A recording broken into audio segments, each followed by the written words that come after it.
From your perspective, what do you think the key change his team is going to try and make? Because obviously you mentioned they didn't really have many answers to what you guys were doing. What do you think the key thing is they're going to try and do here in this rematch?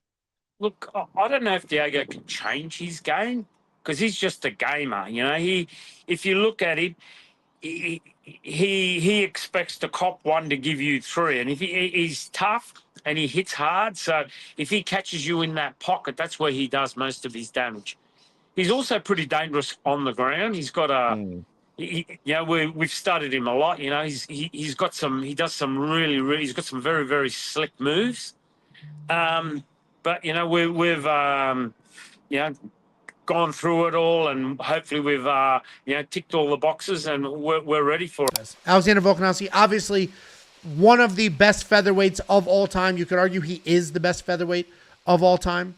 One of the best fighters of all time. We can remove weight class from the conversation entirely. The guy's got insane cardio, insanely high fight IQ.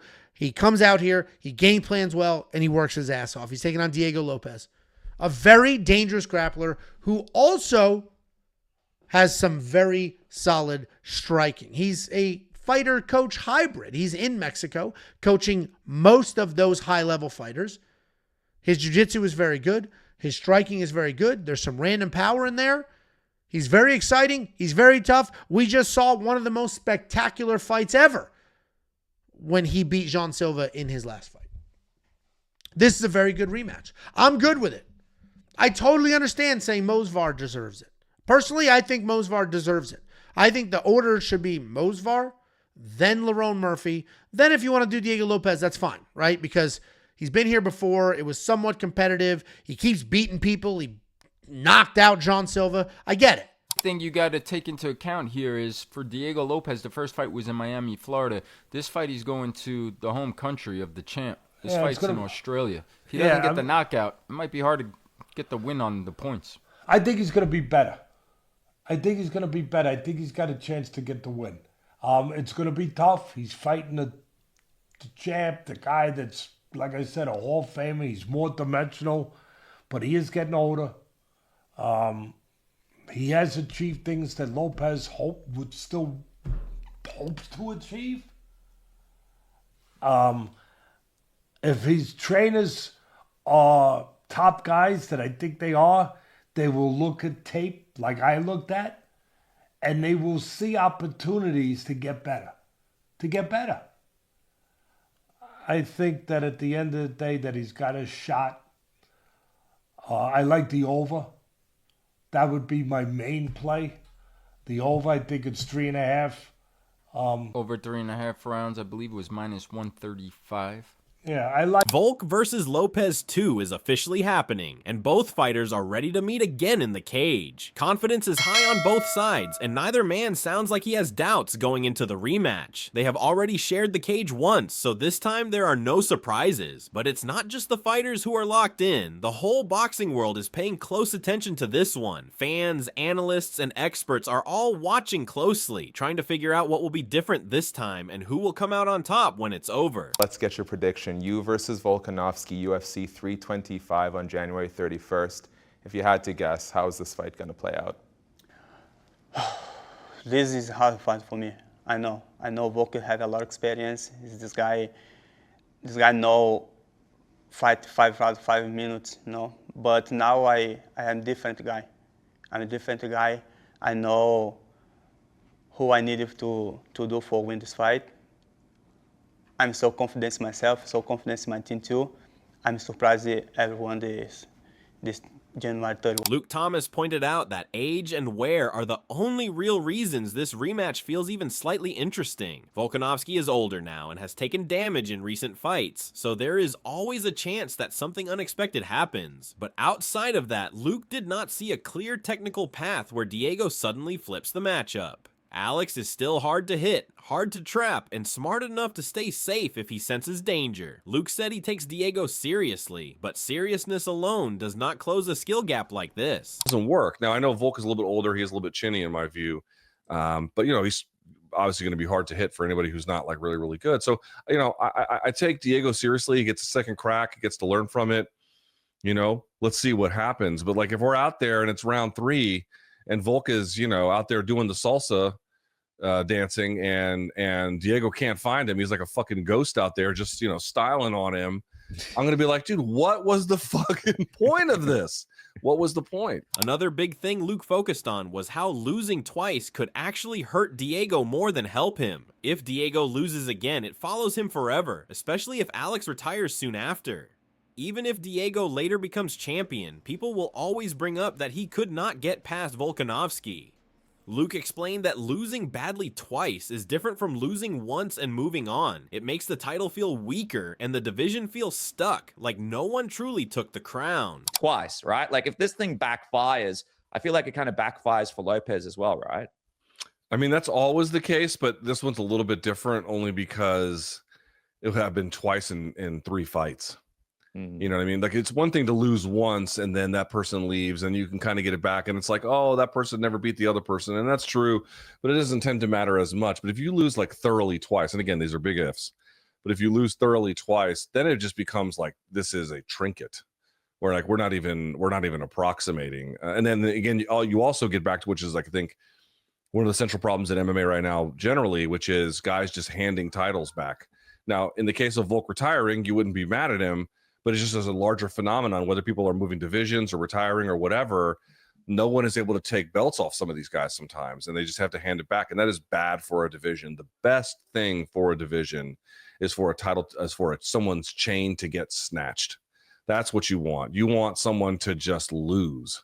And the person who is the upstart has to take it from the person who is the entrenched power. When breaking down what Diego would actually need to do to win, Luke kept circling back to pressure and cage control. Landing one perfect shot is not a plan. Diego would need to cut off movement, force Alex backward, and limit his exits. Wrestling is not a simple answer either, because Volkanovski scrambles well and does not stay put. Without fixing those basics, Luke did not see how Diego could avoid the same kind of fight again, where Alex is always one step ahead and impossible to pin down. Has to. I mean, again, this is where the cage cutting comes into play. Like, okay, so let's think about it. How are you going to beat Volk? Well, you got to touch him with your punches. How are you going to get close? You're going to have to pressure him, and you're going to have footwork, and you're going to have to really put him back on his heels. But if you can't cage cut, he's going to find an exit. That's one problem. You can try and wrestle him, get to his back, create back exposure. He's a pretty fucking good scrambler. And he's a pretty fucking good wrestler. So that ain't so easy. So you're kind of back to square one about this. Now, that might be some cases where he puts more hurried offense together. He puts more stuff in combination to force error or to just give himself like numeric volume. Or maybe he's really worked on his cage cutting. But this is the central problem. Like, dude, the Volk is a ghost. He's slippery, hard to hold down, hard to do any of those kind of things too. You have to be really very good about real estate management with him.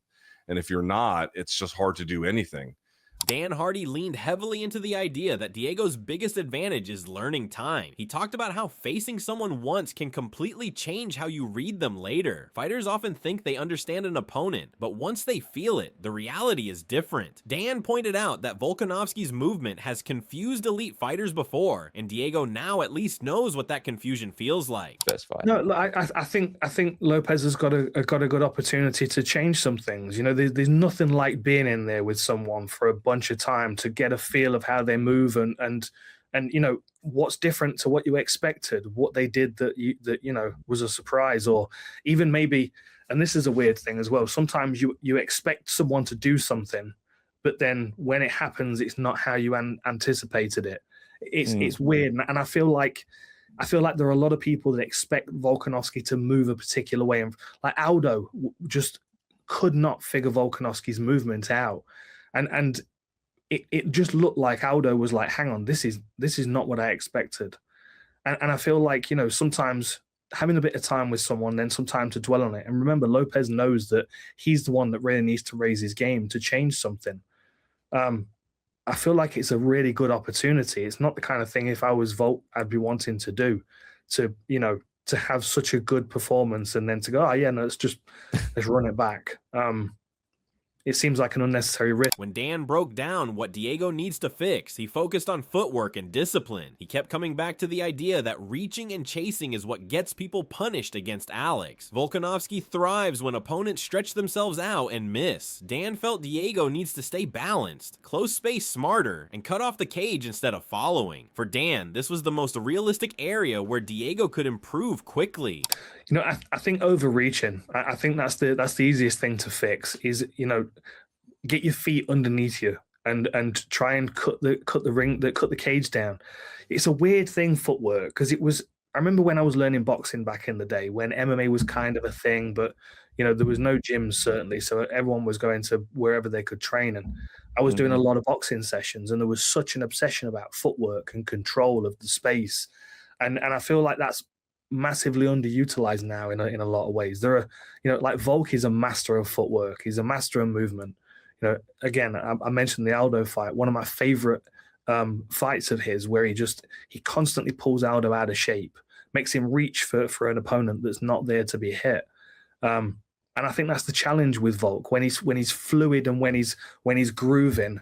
You know, when he's found his rhythm. I just think he's very, very difficult for people to judge based on range. I mean, you've got to take that away from him. Angelo Bedetti leaned into how real the threat is. He talked about Diego being dangerous everywhere, not just on the feet or the ground. What stood out was how he framed Diego as someone who had already felt Alex's pace and pressure. Diego knows he can hurt him because he already came close once. That experience matters. Angelo made it clear that Diego isn't guessing anymore. He knows what's possible, and that belief alone makes the rematch more dangerous.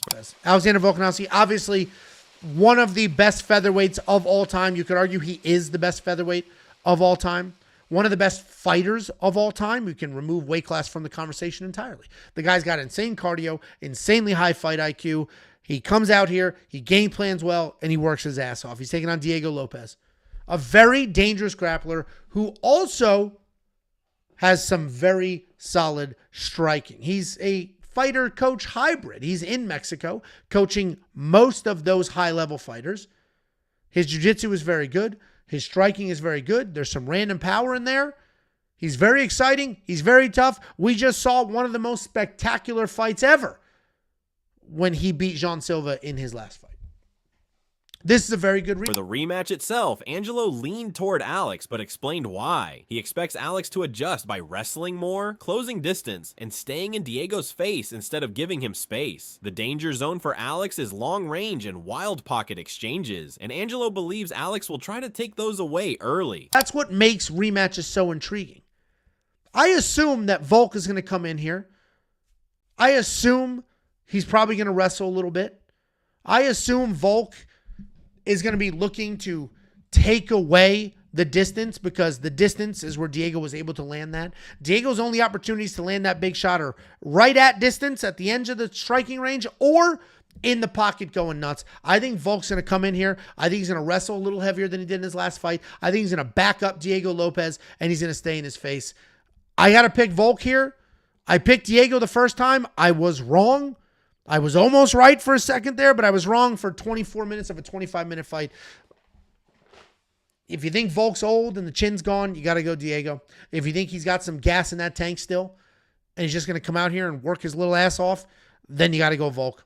The bet has always and will always be Diego Lopes wins inside the distance, because you get a refund if he doesn't, and you get paid if he does. Alexander's coach, Joe Lopes, made it clear that Alex did not care who was standing across from him. First it was one name, then another, then suddenly Diego again. From the team's view, that chaos was the biggest issue. Not knowing if they were fighting in December or February messes with planning more than the opponent does. Alex just wanted a date and a contract. When it came to Diego, Joe did not buy into the idea that he would suddenly become a different fighter. He sees Diego as someone who lives in exchanges and trusts his toughness. He expects to take one shot to land a few back. That is where Diego is most dangerous, especially in close range. Joe acknowledged that Diego is not just a striker either. On the ground, he has slick movements and real threats, which is why they studied him closely. When Teddy Atlas talked about Diego, he focused more on hunger and learning. Diego is younger, hasn't won the belt yet, and came close the first time. That loss stuck with him. Teddy believes losses like that force real growth, not just in skills, but mentally too. Diego now knows what a title fight feels like and knows he can hurt Alex. In Teddy's view, this version of Diego will be calmer, sharper, and more ready for those big moments. Teddy also talked about what Diego needs to clean up. He said Diego has to be more structured when Alex starts pressing him. No rushing, no wild swings, just being ready to counter when Alex steps in. The focus was on using his reach better, timing his shots, and being more set when he throws. Teddy felt Diego had chances in the first fight, but he wasn't technically ready to fully take advantage of them. When Diego was asked about Volk's future, he acknowledged how hard it is to fight for so many years at the top. He didn't predict retirement, but he did say this fight matters either way. If it ends up being Volk's last, Diego wants it to be memorable. His focus stayed on delivering a strong performance, not writing someone else's ending. At the end, he openly admitted Volk's experience and 5-round ability. At the same time, he stressed that he is not the same fighter anymore. He knows what he needs to do now, trusts his team, and believes surprise is coming. His message was simple. He respects Volk, but he believes this version of himself is ready to win. At the end of the day, this rematch feels wide open. You have one side of experts picking Volk because of his experience, his mindset, and how comfortable he is in big moments. They believe he knows how to win this kind of fight, even if it gets tough. On the other side, some experts are picking Diego, saying youth, hunger, and learning from the first fight can change everything.